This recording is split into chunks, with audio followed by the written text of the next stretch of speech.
Saya harus namain apa? Iya, kawan-kawan semua, assalamualaikum warahmatullahi wabarakatuh.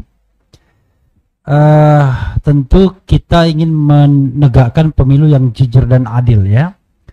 Kadang-kadang orang bilang takut sekali sih dicurangi, malah saya balik, loh takut sekali sih kok pemilu jujur dan adil, kan lucu kan jadinya ya kan.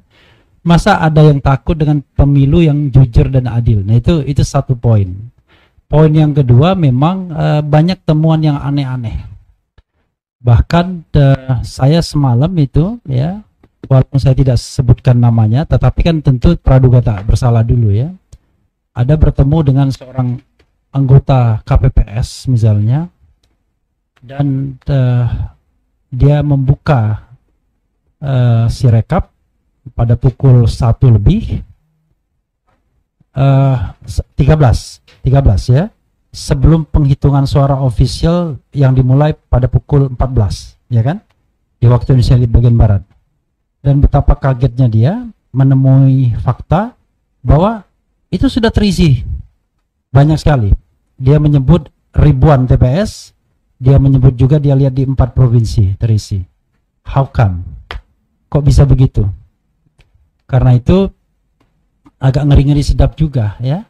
Maka saya tidak menuduh, cuma melontarkan pertanyaan yang barangkali common sense saja.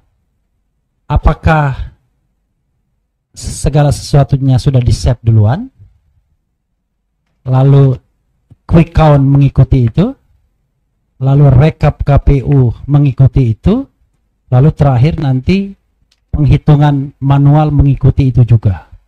Kalau itu terjadi, maka saya mengerti. Kenapa?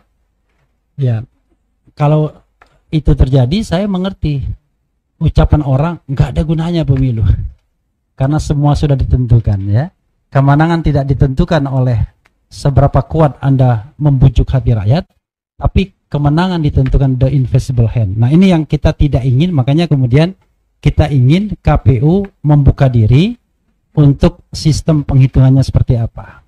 Jangan sampai kemudian misalnya angka-angka yang tidak masuk akal itu terinput.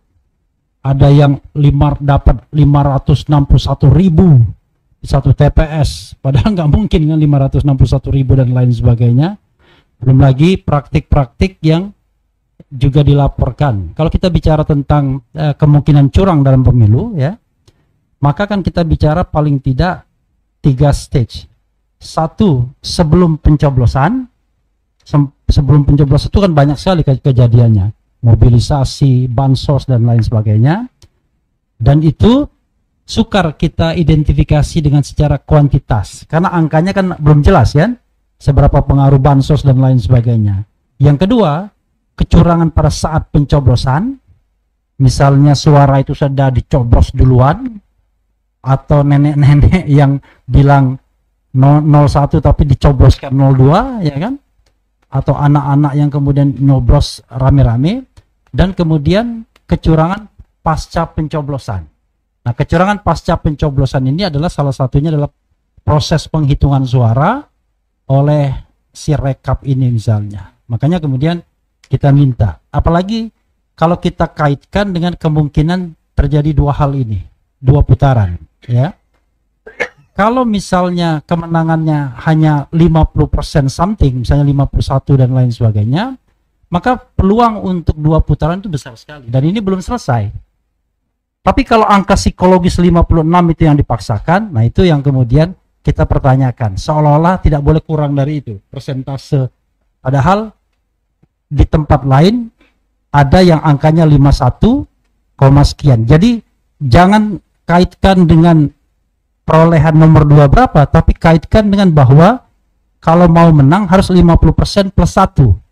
Kalau cuma 51% artinya kemungkinan di challenge itu makin besar karena jaraknya tipis kan. Itu yang kita harus pahami juga. Dan terakhir ya, kawan-kawan semua, bukan tidak mungkin kalau kecurangan dilakukan secara terstruktur, sistematis dan masif, itu tidak hanya 2 putaran, tapi bisa juga kemudian mereka yang melakukan itu didiskualifikasi. Karena itulah hukumnya. Saya tidak nakut-nakuti, itulah hukumnya. Yang penting kita sama